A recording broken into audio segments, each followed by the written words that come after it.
तारोस reward, तारो का उपहार। यह कहानी एक तारो नाम के एक लकड़हारे की है जो कि अपने माता पिता के साथ घाटियों के क्षेत्र में रहता था। वह सारे दिन जो है वो लकड़ियाँ काटता जंगल में और बहुत ही ज़्यादा मेहनत करता था। फिर भी वह जो है वह कम पैसे कमाता, जिसके कारण वह बहुत ही ज़्यादा उदास हो जाता। साथ ही साथ वह अपने माता पिता के जितनी भी ज़रूरतें हैं उन ज़रूरतों को पूरा करना चाहता था। एक शाम की बात है जब तारो अपने माता पिता के साथ जो है अपनी झोपड़ी के पास बैठा हुआ था, तभी अचानक से जो है वह हवा चलने लगती है, जिसके कारण क्या होता है, उनकी जो झोपड़ी है उनमें जो है दरार से ठंडी ठंडी हवाएं आने लगती है। तभी अचानक से तारो के पिताजी कहते हैं कि काश ऐसा होता कि मुझे एक कप शेक मिल जाता।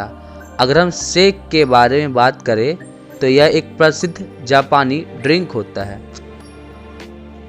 तब तारो अपने बारे में अपने मन में यह सोचने लगता है कि किस तरीके से और ज़्यादा पैसे कमाए जाए, किस तरीके से मैं अपने पिताजी की इच्छा जो शेक पीने की है उसे पूरी करूं।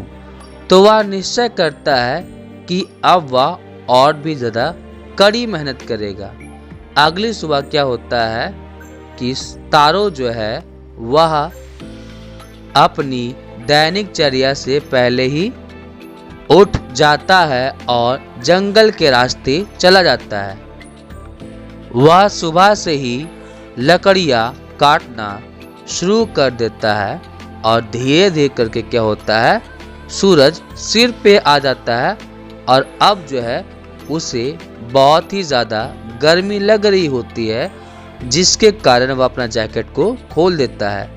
उसका मुंह जो है वह पूरी तरह से सूख गया था, उसके चेहरे में बहुत ज़्यादा पसीना, उसका शरीर पसीने से भीग चुका होता है। तभी तारो सोचता है, हे मेरे बूढ़े पिता, काश आपको भी इतनी गर्मी लगती जितना कि गर्मी मुझे लग रही है, ताकि आपको आराम मिलता। और इसी बात को सोचते हुए तारो जो है वह और तेजी से लकड़ियाँ काटना शुरू करता है, इस बात को सोचते हुए कि शायद उसे कुछ और भी ज़्यादा पैसे मिल जाए, जिसके कारण वह अपने पिता के लिए जो है वह शेक खरीद सके। तभी अचानक से क्या होता है, तारो लकड़ियाँ काटना रोक देता है। उसे कुछ आवाज़ सुनाई दे रही थी, तो वह सोचता है यह किसकी आवाज़ है। ध्यान से सुनने पर उसे लगता है कि कहीं ये बहते हुए पानी की आवाज़ तो नहीं। जंगल के जिस भाग पे तारो लकड़ी काट रहा था उस जगह पे पानी के बारे में किसी को जानकारी ही नहीं थी। अब क्या था, उसे लकड़ियाँ काटते काटते उसे बहुत ज़्यादा पानी प्यास लगता है, तो वह अपनी कुल्हाड़ी छोड़ करके जिस तरफ से पानी गिरने की आवाज़ आ रही होती है वह उसी दिशा में जाता है। तारो जो है वह एक बहुत ही सुंदर सी झील को देखता है जो कि एक पत्थर के पीछे छिपी हुई थी। वह क्या करता है, उस बहते हुए पानी के पास जाता है और अपने हाथ को मोड़ करके उस पानी को पीने की कोशिश करता है और वह पीता है। फिर वह थोड़ी देर बाद सोचता है कि यह क्या है, यह पानी है या फिर एक शेक है। वह थोड़ा आश्चर्य में हो जाता है और वह दोबारा पीता है और तभी उसे पता चलता है कि वह ठंडा पानी नहीं है बल्कि शेक है, जिसके लिए वह बहुत ही ज़्यादा मेहनत कर रहा होता है। तारो जो है वह तुरंत से अपना एक पिचर निकालता है। पिचर एक तरह का जापानीज मटका होता है। तो वह पिचर निकालता है, उसमें शेक भरता है और अपने घर की तरफ चला जाता है। जब तारो अपने घर पहुंचता है तो अपने पिता को वह शेक पिलाता है और मात्र एक बार पीने के बाद ही उसके पिताजी जो है वह कांपना बंद कर देते हैं और नाचना शुरू कर देते हैं। उस दोपहर में उनके घर के पास एक पड़ोसी रुकता है और तारो के पिताजी जो है वह उसे शेक ऑफर करते पीने के लिए। शेक जो है वह बहुत ही ज़्यादा महंगा होता है। तो वह औरत जो है वह लालच भरी निगाहों से उसे पीती है और उस बूढ़े व्यक्ति का शुक्रिया अदा करती है। फिर क्या होता है कि तारो जो है उस जादुई झरने की कहानी बताता है। फिर उसके बाद क्या होता है, वह लेडी वहां से चली जाती है और रात तक उस झरने की कहानी जिससे शेक निकल रहा होता है पूरे के पूरे गांव में फैल जाती है।